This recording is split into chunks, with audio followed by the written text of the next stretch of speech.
Sochingizni bir haftada bir marta guruch suviga yuvib ko'ring, umuman to'kilmaydi. Hatto bolajonlarimizda ham, yosh kattalarimizda ham ko'p savol berishadi, soch to'kilishiga bironta retsept ayting deyishadi.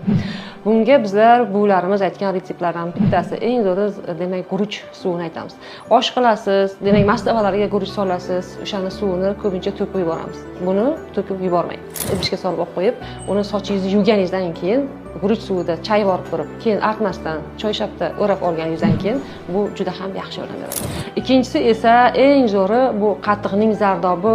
Har doim buvilarimiz qatiq va o'sha qatiqning zardoblarida boshlarini yuvib kelishgan. Biz yana takror aytamizki, sizlar har xil shampunlardan foydalanasiz va o'shalardan to'kildi deb yuramiz yoki asabiylashganda sochlar to'kilishi vujudga keladi. Bunday vaqtda sizga qatiqning zardobi yordamga keladi. Buning uchun bilasiz, qatiqni xaltacha tikamizda, uning ichiga qatiqni solib qo'yganimizdan keyin undan qatiqdan zardob chiqadi.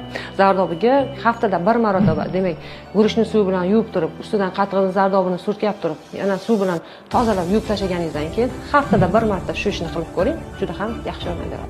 Har doim men aytib borayotgan retseptlardan foydalaning, chunki bu retseptlarimiz foydalanilgan va amalda sinab ko'rilgan.